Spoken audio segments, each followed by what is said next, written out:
So I want you to imagine something for a second. If you see, like, a fawn dying slowly in a remote forest fire, your brain immediately tells you that its agonizing suffering is completely pointless. Yeah, it's a very visceral reaction. Exactly. And for centuries, atheists have used that exact intuition, that raw, undeniable perception of pointless tragedy as like the ultimate proof that God doesn't exist. It's Yep. really the bedrock of their argument. Right. It's highly intuitive. But what if the math and, well, the philosophical logic behind that assumption are completely broken? It's a huge question. And it completely upends how we think about evidence. Mhm. We just assume our intuitions about tragedy map perfectly onto, the fundamental nature of reality. Right. But when you actually put that assumption under a microscope, the underlying architecture starts to fracture in some really, really surprising ways. Yeah, which brings us perfectly to our mission for this deep dive. Today, we're unpacking a really fascinating stack of philosophical excerpts titled The Metaphysical Failure of the External Problem of Evil. It's a heavy title, but it's a great read. It really is. And our goal here is to explore a rigorous logical breakdown of why contemporary philosophy suggests that this super common atheistic argument, the external problem of evil, might actually fail on its own metaphysical terms. And just to set the stage impartially for you listening, Hmm. our goal today isn't to take a theological side. Right, exactly. We are not endorsing a specific religious worldview here. No, not at all. We are simply mapping out the intellectual architecture of this specific philosophical debate, just as it's presented in our source material. Perfect. So let's just jump right in. Right out of the gate, we really have to distinguish between the internal and the external problem of evil. Yeah, that's a crucial distinction. They operate completely differently. Right, because, well, Christians already believe evil exists, right? Right. Like, due to doctrines like original sin and the fall. So internally, there's no real contradiction. Exactly. But the external problem, which is what we're focused on, makes a positive metaphysical claim. A positive claim. Yeah. It says that gratuitous evil-meaning suffering that is entirely, objectively, without any ultimate purpose, actually exists in the fabric of reality. I really want to highlight that because the atheist isn't just saying Christianity seems improbable. They are making a definitive claim that entirely pointless evil is a real existing feature of the universe. Right. And historically, there are two ways this argument gets framed: deductive and inductive. Let's break those down. So the deductive form is like a strict formula. It says, if God exists, gratuitous evil doesn't. Gratuitous evil does exist. Therefore, no God. The logic makes sense on paper. It does. But proving that pointless evil exists absolutely everywhere without exception is incredibly hard. So modern philosophers like William Rowe shifted to an inductive form. Which is all about probability, right? Exactly. Moving from absolute certainty to what is just highly probable. And this brings us back to Rowe's famous example from the text, which is the fawn in the forest fire. Right. The classic hypothetical. Yeah. So the fawn is suffering slowly, completely isolated. No one is there to learn a moral lesson. It just seems utterly pointless. Utterly gratuitous. But let me push back here for a second. Let's unpack this.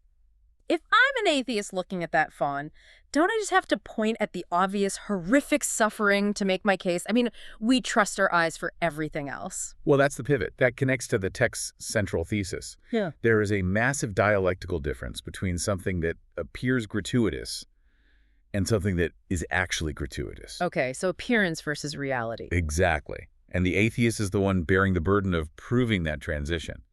They have to prove that because it appears pointless to them, it is actually pointless in reality. Which sets up the next logical hurdle. And this flows perfectly into philosopher Stephen Wickstra's concept. He calls it the noseum inference, right? Yeah, the noseum to there ain'tum leap. Right. So let me use an everyday analogy derived from the text. If I look at my refrigerator and say, there appears to be no elephant in here, I can safely conclude there actually is no elephant. Because you definitely see an elephant if it was in your fridge. Exactly. I have the cognitive capacity to spot an elephant. The logic works perfectly there. But Wickstra contrasts that with a brilliant counter-analogy about bacteria. Oh, yeah, the nurse in the clinic. Right. Imagine a nurse drops a needle, picks it up, looks at it under the light, and says, well, there appear to be no bacteria on this needle, so roll up your sleeve. Which is terrifying. It's terrifying, and it's logically faulty. Why? Because unaided human eyes completely lack the faculties to see microscopic bacteria. You can't conclude they aren't there just because you don't see them. Wow, okay. So Applying this to Rose Fawn, the atheist saying, I don't see a reason for this suffering, is basically acting like the nurse looking for bacteria. Exactly. The leap from we know of no justifying good to no justifying good exists at all is logically sound only if human cognitive faculties are actually capable of seeing an infinite God's morally sufficient reasons. And obviously, our faculties are pretty limited. Right, like eyes looking for bacteria. But then, I mean, where are these justifying reasons possibly hiding if we can't see them? What's the framework where they exist? Well, the text introduces the Christian doctrine of divine middle knowledge, or Molinism. Molinism, right. Yeah, it's this idea that God orders history with a God's eye view of how every single free creature would act in every possible circumstance, right? Aiming to maximize salvation. So it's like this giant cosmic butterfly effect. Exactly. The reason for the fawn's suffering might involve a chain of interconnected events spanning centuries. Okay, here's where it gets really interesting, but also a bit frustrating. I'm going to play devil's advocate here.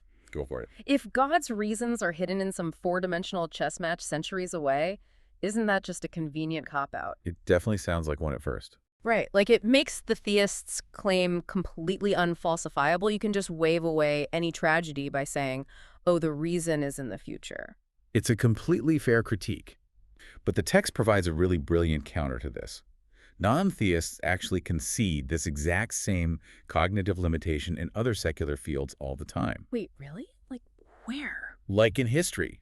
Historians freely admit we can't possibly know the ultimate long-term consequences of historical events. Oh, like the assassination of Archduke Franz Ferdinand. Precisely. We know what happened a few decades after, but what are the ripple effects 1,000 years from now? No historian would claim to know. Okay, I see that. But what about, like, ethics? Same thing. Look at consequentialist ethics. It openly admits that we cannot calculate the indefinite future happiness or suffering caused by our present actions. We just don't have the processing power. So you're saying there's a double standard? Exactly. The text points out that claiming an evil is definitively metaphysically gratuitous is a far stronger claim than atheists would ever tolerate in history or ethics. They demand a level of certainty they know is impossible everywhere else. Man, that is a really fascinating point. So, having kind of dismantled that simple inductive argument, contemporary philosophers had to try a different route, right? Yeah, they had to fix it. This brings us to Michael Tooley and Paul Draper, who tried using complex probability formulas. Right, let's talk about Tooley's logical probability argument. He uses the Lisbon earthquake, and he essentially claims that wrongness is just a sum of independent properties. Yeah, he tries to do math with morality. But I love how the text enthusiastically refutes this using a grocery store analogy. Let's say a child is throwing a huge tantrum in aisle 4. Right. The morality of permitting that action is entirely relative to the person. It's wrong for the child's mother to just stand there and permit the tantrum. But it's not wrong for a random stranger in the next aisle to permit it. Exactly. The physical event is the same, but God's permission of an event is not equivalent to a random stranger's permission. Tooley's formula just completely ignores the agent's specific role. It strips away all the context. And it gets worse for Tooley because mathematician Peter Wally comes in with his bag of marbles critique. Oh, right. The math itself breaks down. Completely. Tooley uses Carnapian probability, which basically says if you have total ignorance about something, you assign a 50-50 chance. Okay, so how does the bag of marbles disprove that? Well, imagine a bag of marbles and you have total ignorance about the colors inside. Carnapian logic says you must assign a 0.5 probability that the first marble you pull is red. Okay, but if I don't know anything, I also have to assign a 0.5 probability that it's blue and 0.5 that it's green. Exactly. And suddenly your probability adds up to 150% or more, which is mathematically impossible. That's hilarious. Wally proves that total ignorance doesn't give you a neat 0.5 probability. It gives you a vacuous probability interval. Yeah. You literally can't do math with total ignorance. So Tooley's mathematical approach just totally collapses, which leaves us with Paul Draper. He tries an abductive argument, right? Yes. Draper argues that naturalism, what he calls a hypothesis of indifference, explains the chaotic distribution of pain and pleasure better than theism does. Like a random indifferent universe fits the data of animal suffering better. That's his claim. But the scientific rebuttal to this is incredibly strong. We look at the work of physicists like John Barrow and Frank Tipler on cosmic fine-tuning. Because Draper is assuming biological life already exists to feel the pain, right? Precisely. But under strict naturalism, Getting to biological life requires incredibly improbable steps. Like the DNA code or aerobic respiration. Yes. If naturalism were true, the universe wouldn't be filled with poorly distributed suffering. It would be a sterile, completely lifeless void. Wait, wow. So the very existence of biological organisms that are capable of experiencing pain actually requires theism to exist in the first place. Exactly. The evidence Draper uses against God actually requires a theistic framework to even exist. The evidence just eats itself. That's wild. Before we get to the grand logical flip, there was a brief point in the sources about internal Christian debates, right? Philosopher Peter van Inwagen. Oh, right. Van Inwagen actually conceded that gratuitous evil exists. Which sounds like a win for the atheist. It does, but he only conceded it by completely redefining what gratuitous evil means. He defined it as an evil without a highly specific, individual outweighing good. Okay, but the Molinists reject that concession entirely anyway, don't they? They absolutely do. Yeah. It just proves that an atheist quoting one theist against another doesn't actually establish a metaphysical fact about the universe. Right, it's just an in-house debate. So what does this all mean for the original deductive argument we started with? This is where we get to the modus tollens reversal. The seesaw analogy. Yes. Think of a seesaw. The atheist puts gratuitous evil exists on one side to weigh down the conclusion, therefore no God. But what if the theist sits on the other side? Right. It's standard logic to run a conditional argument backwards. It's called modus tollens.